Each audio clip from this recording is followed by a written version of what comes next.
Juan Antonio Benlloch y Vivó nació en Valencia el año 1864. Una etapa ciertamente importante en la historia de España porque nos encontramos en los años finales del reinado de Isabel II. El momento en el que, unos años después, en el año 1868, se producirá la revolución encabezada por el general Prim y el general Serrano, en la que Isabel II será desposeída de su trono y tendrá que emigrar a Francia. Y sobre todo es el momento histórico en el que a los siguientes 5 años vamos a conocer lo que se ha llamado el quinquenio revolucionario, es decir, el gobierno de Prim, el asesinato de Prim, el reinado de Amadeo de Saboya y la Primera República Española. Todo ello, insisto, un proceso muy grave en el devenir de lo que es la democracia española, la convivencia española, y que se va a terminar en el 74 con la instauración en el trono español de Alfonso XII, es decir, con el inicio de la restauración. Para tener las cosas suficientemente claras en nuestra concepción histórica, el cardenal Benlloch, es decir, Juan Antonio Benlloch, Juan Bautista Benlloch va a llevar a cabo su tarea eclesiástica en el proceso de la restauración, en el momento en que España entra en un periodo de paz y no así, sin embargo, como veremos, Europa. Benlloch, es decir, nuestro cardenal, estudió en el seminario de Valencia porque, bueno, su vocación religiosa desde muy joven le llevó a querer ser sacerdote. Y en ese seminario, la verdad es que destacó de una manera muy relevante, hasta el extremo de que, terminados sus estudios, cuando tenía 23 años, había conseguido ya ser doctor en teología y doctor en humanidades. Ciertamente, en ciencias canónicas también. Es decir, es un muchacho, bueno, un hombre joven de 23 años, que tiene ya un bagaje cultural, un bagaje científico que le va a hacer destacar de manera inmediata en la Iglesia necesariamente. De tal manera, estamos en el año 1887, que en el siguiente año no solo es ordenado un sacerdote, sino que pasa a ser profesor auxiliar del Seminario de Valencia. Esto es esencial para entender lo que va a ser su trayectoria y su dimensión, diríamos, como intelectual y en otros muchos aspectos que significaré en su momento. Como sacerdote, la primera misión que se le encomienda, además de, como he dicho, ser profesor de humanidades en el seminario, es la de coadjutor de el pueblo muy querido, muy conocido por todos los valencianos, que es Almácera. Y allí es donde él va a desarrollar su tarea apostólica. Es decir, un intelectual que además inicia también un hacer del conocimiento de las personas que les rodean. Pero, evidentemente, en el contexto de lo que es la Iglesia valenciana, pues las cualidades de nuestro cardenal le llevan inmediatamente a ser propuesto, bueno, a ser nombrado coadjutor de la Iglesia de los Santos Juanes de la ciudad de Valencia. Es este ya un tema a partir del año 1893 en el que empieza a significarse de una manera destacada con respecto al resto del clero que le rodea. Los Santos Juanes, todos sabemos que es una parroquia muy determinada, que es un centro en el que de alguna manera confluyen la gente que conforma el lugar donde ello está edificado en el plazo del mercado central, pero también las gentes que van a comprar a ese mercado, que tienen una incidencia inmediata en el conocimiento de la vida y de las costumbres. Es decir, la cancha de conocimientos humanos de Benlloch es tan importante que ciertamente adquiere una visión de la vida superior en muchos aspectos a la del resto de sus compañeros. Está conviviendo con un mercado central, el mercado más importante de la ciudad de Valencia, donde confluyen todas las gentes, y además lo está haciendo en el momento en el que la Renaissance valenciana está tomando un auge ciertamente espectacular. Hablamos de los últimos años del siglo XIX, hablamos de la fuerza que nace a partir de la creación de lo que será los Ratpenat, es decir, la fuerza de una Renaissance valenciana que hace posible el que la gente empiece a tener una diferenciación importante con lo que era su vida anterior. En ese contexto de coadjutor de los Santos Juanes, no pasa desapercibido para las jerarquías eclesiásticas españolas, que inmediatamente, dadas sus condiciones de preparación intelectual, de preparación humana, lo van a trasladar para cumplir, diríamos que, labores más significativas en el contexto de la Iglesia.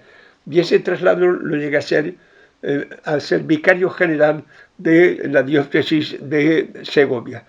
Allí, de nuevo, va a ser enviado como profesor al seminario de Segovia. Allí va a seguir formando sacerdotes, de alguna manera, diríamos, para un futuro que se prevé difícil. ¿Por qué?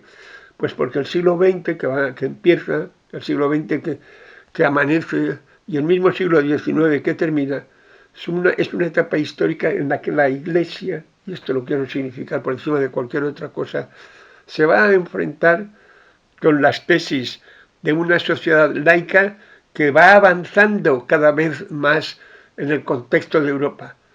Fijémonos bien que estamos en un momento esencial.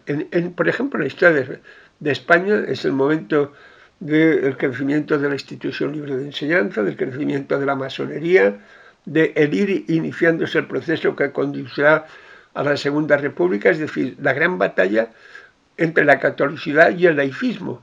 Y en ese marco es en el que, evidentemente, dada su preparación, pues Juan Bautista Belloc va a destacar de una manera importantísima. Hasta el extremo de que en Segovia no va a estar demasiado tiempo, sino que 2 años después, en 1901, cuando alumbra el nuevo siglo, ya lo envían de administrador a Solsona. Hay un cambio, pues, Valencia, Castilla, Cataluña. Y en Solsona, evidentemente, es el hombre que está de alguna manera llevando a cabo toda la tarea, hasta el extremo de que al año siguiente, en 1902, ya es nombrado obispo de Solsona. Primer paso ante el que debemos detenernos, porque evidentemente la adquisición del episcopado hace de él ya una figura, diríamos, que con su juventud está marcando ya un camino que le va a llevar hacia el arzobispado y hacia el cardenalato. Pero no quiero adelantarme en los acontecimientos, sino simplemente decir que señalar su estancia en Valencia, su estancia en Segovia, su estancia en Cataluña, concretamente en Solsona. Un sitio que también duró poco en su quehacer, porque 4 años después ya se habrá nombrado obispo de Urgel. Urgel es una ciudad ciertamente significativa, porque debido al tratado en el cual Andorra se constituye como un país independiente, tanto de España como de Francia, lo que se determina por dejar neutral un espacio que se disputaban tanto España como Francia, pues ambos tienen una participación muy directa en la dirección del gobierno de Andorra. Es decir, hay 2 príncipes, lo que se llaman los copríncipes. Uno de ellos es el presidente de la República Francesa y otro de ellos es el obispo de Urgel. Nombrarle a una persona obispo de Urgel significa confiar mucho, no solamente en su capacidad pastoral, sino también en sus dotes diplomáticas, porque evidentemente es el supervisor de la vida de un pequeño estado, de una pequeña nación, pero a la vez conviviendo permanentemente con lo que significa la presencia de una Francia absolutamente laica, absolutamente en la vanguardia de lo que significaba el cambio social, lo que indica la confianza que la Iglesia española tiene en un hombre que, dada, diríamos, todavía su juventud en el campo de la Iglesia, es decir, un hombre que apenas había nacido al mundo de lo que significa las jerarquías eclesiásticas, tenía ya que convivir con lo que significaba la civilización francesa. Pero es más, y por eso me ha interesado mucho la figura del cardenal, porque, bueno, tuvo que ser un hombre ciertamente extraordinario. Porque es que en su etapa de obispo de Urgel se va a producir la Primera Guerra Mundial. La Primera Guerra Mundial que, como sabemos, va a enfrentar a los países democráticos, Inglaterra y Francia fundamentalmente, luego participará también los Estados Unidos en lo que eran las potencias democráticas, frente a los imperios centrales, es decir, fundamentalmente, como también sabemos, a el imperio alemán del Kaiser Guillermo II y el imperio austrohúngaro de Francisco José. Esa guerra mundial va a obligar a que la gente tome posiciones al respecto. Y también sabemos que la posición de España será la neutralidad. Cuidado. Un tema que me gustaría tratar muy por extenso, porque la neutralidad, que en principio parece una maravilla para la vida de los españoles y para el comercio fundamentalmente y para las inversiones económicas, sin embargo va a significar el aislamiento de España con respecto a la Europa occidental. Tema de verdad que es necesario pensar sobre el mismo. España queda aislada, así lo veremos en lo que pasó en la Guerra Civil Española, porque España estaba absolutamente aislada de cualquier, diríamos, pacto con cualquiera de las potencias que entran en conflicto. Entonces, esa neutralidad, sin embargo, ¿cómo incide en la situación de Andorra? Y en la situación de Andorra nos encontramos con que el obispo de Urgel, nuestro querido don Juan Bautista Benlloch, va a apoyar la decisión del presidente francés, lógicamente el Monsieur Poincaré en ese momento, de que Andorra sea un país beligerante, es decir, un país que apoya a los aliados al final de la guerra. Es curioso saber que como Andorra no participó en la firma de la paz, teóricamente estuvo en guerra contra el imperio alemán, que ya no existía, pero bueno, estuvo teóricamente en guerra hasta el año 57, me parece recordar. El hecho es que lo que quiero significar es que nuestro cardenal va a demostrar una capacidad diplomática ciertamente excepcional, absolutamente excepcional. Es por ello por lo que muy poco después, inmediatamente, bueno, en el año siguiente, terminada la guerra, en el año 1919, pues inmediatamente va a ser nombrado arzobispo de Burgos. Arzobispo de Burgos por el Papa Benedicto XV, creo recordar, sí, Benedicto XV, que le va a plantear otro desafío trascendental. Y ese otro desafío trascendental es ni más ni menos que lo que significa la creación en el seminario de San Francisco Javier, que está establecido en Burgos, su transformación en un seminario dedicado fundamental y casi exclusivamente a la formación de misioneros que van a ir a las zonas del mundo que están ciertamente en conflicto. Es decir, como yo estaba comentando anteriormente, la Iglesia necesita en ese momento, cuando el aspecto, diríamos, de la libertad laica, de las sociedades laicas, ataca muy directamente a la presencia del catolicismo en muchos lugares, la Iglesia necesita sobrevivir a base de la creación de misioneros que sean capaces de consolidar esa Iglesia en todos los países que ya sean católicos, pero también en todos los países que no lo son. Yo creo que es preciso recordar absolutamente que nuestro cardenal va a tener una función muy especial en crear misioneros que vayan a trabajar a América del Sur.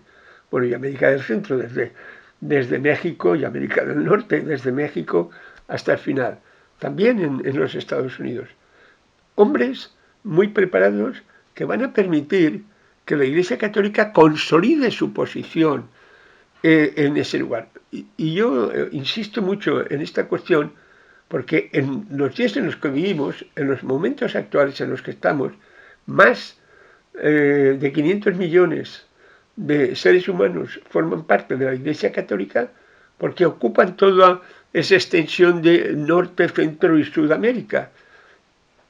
Hoy tenemos ya un papa que es justamente argentino, es decir, un papa sudamericano, porque la fuerza de la Iglesia Católica está en América, se quiera o no se quiera. Esta es una realidad que está ahí, que se demuestra además con el nombramiento de un papa que pertenece, diríamos, a ese colectivo global que es el más importante de la Iglesia Católica mundial.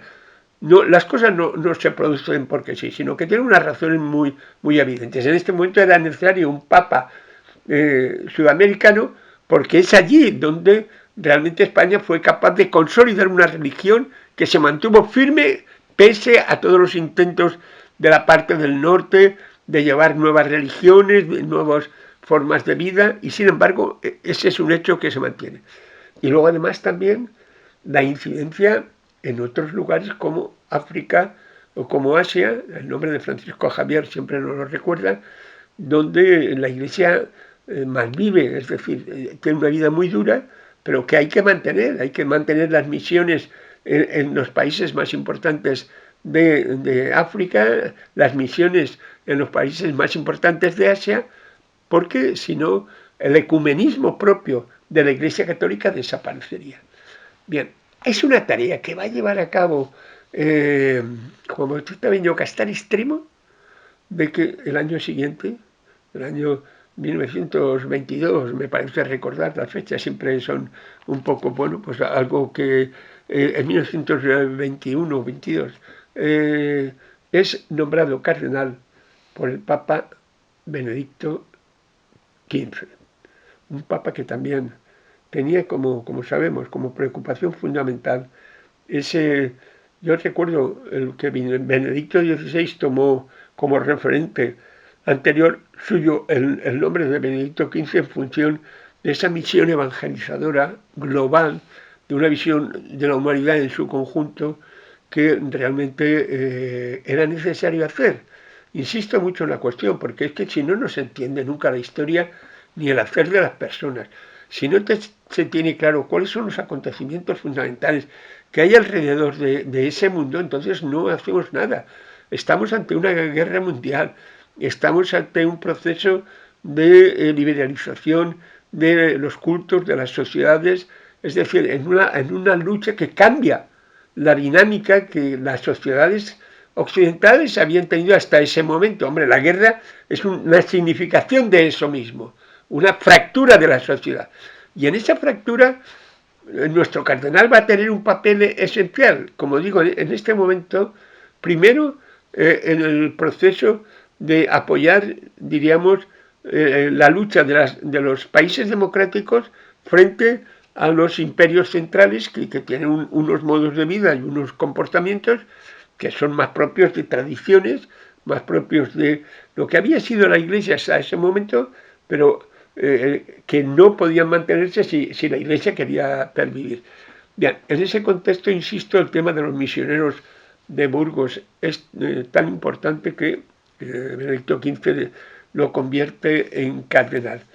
Una vida de cardenal que tiene inmediatamente una misión que cumplir, porque en el año siguiente, desgraciadamente, muere Benedicto XV. Y entonces, claro, se plantea el Congreso ecuménico, el Congreso necesario para elegir al siguiente Papa, y el que el cardenal Benyoc pues es uno de los miembros presentes en ese capítulo. Ese es también esencial recordar diríamos, su aportación a la elección de un papa que tiene también una visión, diríamos, muy amplia de lo que es la sociedad. Estamos hablando de Pío XI, que fue el papa elegido, que es el primero que se va a plantear la necesidad de que la Iglesia tenga una presencia más importante. Yo estoy recordando en este momento el tema del nacimiento de la Acción Católica, que es, diríamos, el instrumento fundamental para utilizar a los seglares católicos en la batalla que hasta el momento estaban dando simplemente, diríamos, las fuerzas más de la Iglesia en sí misma. Era necesario que las personas profundamente católicas, pero seglares, pudieran hacer la labor complementaria que solo los eclesiásticos no podían llevar a cabo en una sociedad nueva, en una sociedad moderna.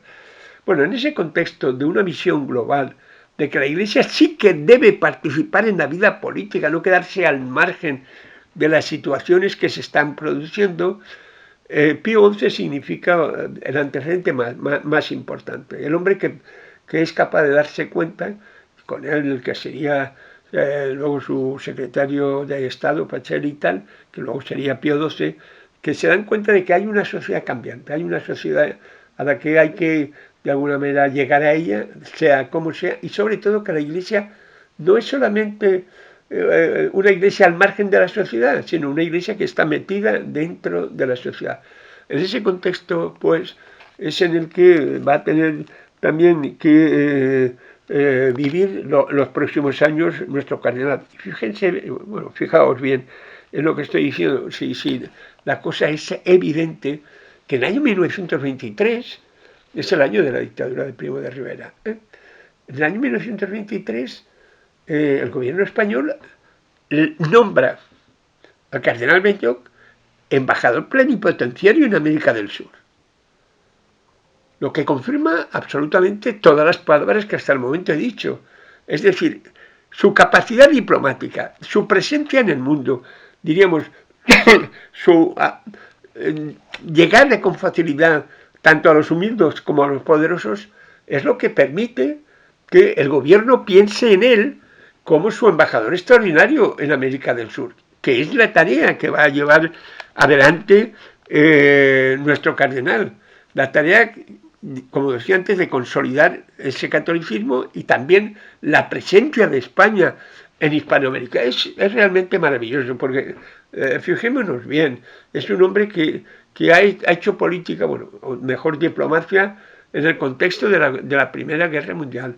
Es un hombre que ha participado muy activamente en el tema de las misiones. Yo lo recuerdo en mi enseñanza primaria en el Colegio de los Pobres de los Jesuitas, como teníamos una pasión por conocer las misiones africanas, ¿no? Bueno, pues este es el hombre que hizo del Seminario de Burgos el centro esencial de la Europa Occidental de la creación de misioneros a otros lugares. Pero es también el hombre cuya valía reconocida hace que el gobierno de España lo nombre embajador en todos los países sudamericanos. Un reconocimiento de lo que había sido, que desgraciadamente la muerte en una enfermedad que no se podía en aquellos momentos intentar resolver, una enfermedad que procede siempre, lo que significa enfermedades generales, el exceso de trabajo. El exceso de trabajo, cuando ya uno ha pasado de los 60 y todas estas cosas, que hace que al final te produzca pues eso, desenlaces ciertamente desagradables, como el que nos ocupa en el caso del cardenal Benlloch. Pero esa fuerza que él puso en su vida, en todas sus actuaciones, en todos aquellos lugares donde estuvo, se manifiesta también en el cariño que los feligreses tuvieron hacia él. Porque estoy hablando en este momento de lo que significa el deseo de porque él murió en Madrid, pues, donde había ido, bueno, pues un poco para ser atendido en su enfermedad. Pero sus restos fueron inhumados en Burgos, porque la gente pues tenía pasión por su cardenal, tenía pasión por su arzobispo cardenal, que era un hombre que había dado, diríamos, un paso adelante en lo que es la nueva iglesia moderna que se iba construyendo. Bien, en ese contexto hay que añadir a continuación algo que para todos los valencianos debe ser muy importante, o yo por lo menos así lo considero así, y es que en el testamento de Juan Bautista Benlloch y Vivo se añadió una cláusula fundamental. Él quería que sus restos fueran enterrados en Valencia. De manera que, llevado a cabo la ejecución de ese testamento suyo, que evidentemente había que cumplir, entonces sus restos fueron trasladados aquí a la ciudad de Valencia y muy concretamente el lugar donde él quería, a la Basílica de la Virgen de los Desamparados, que había sido siempre de alguna manera su inicial orientación cuando él estuvo tiempo que él estuvo trabajando en Valencia. Es hermoso recordar a las personas que no olvidan sus raíces, sus orígenes. Yo creo que eso se da fundamentalmente en las personas que tienen una calidad moral superior al contexto generalizado. Bueno, no quiero entrar en un debate que no me interesa ni creo que sea momento. Lo que sí quiero significar es la valencianidad del cardenal Benlloch. Es decir, el hombre que después de tantos años en los que vivió, en los lugares que ha descrito, que vivió en Segovia, que vivió en Burgos, que vivió en Solsona, que vivió en Urgel, que conoció Madrid, que conoció Hispanoamérica, que tuvo conexiones permanentes con el Vaticano. Ese hombre que era un hombre absolutamente cosmopolita, un hombre que estaba en el contexto del mundo moderno en el que él vivía, y sin embargo al final de su vida va a acordarse de su valencianidad, va a acordarse de que sus raíces estaban aquí y de que es aquí realmente donde él recibió la formación y las enseñanzas precisas y también algo que la tierra da y que nadie más puede dar para ser un hombre abierto fundamentalmente a todos los demás y capaz de llegar a todas las conciencias y a todos aquellos que le escuchaban. Por eso, pues, porque el cardenal Benlloch, que es un cardenal significativamente valenciano, y porque es un miembro absolutamente destacado de la Iglesia, es imprescindible que los valencianos conozcan por lo menos un poco de su biografía. Y en ese contexto es en el que, bueno, yo creo que como todos los que estamos estudiando, todos los personajes que estamos estudiando, debemos entender que su papel como símbolo de la historia de Valencia, de la historia de la Iglesia de Valencia, es un papel que no podemos desdeñar. Muchas gracias y, bueno, a vuestra disposición si hay alguna duda. Muchas gracias.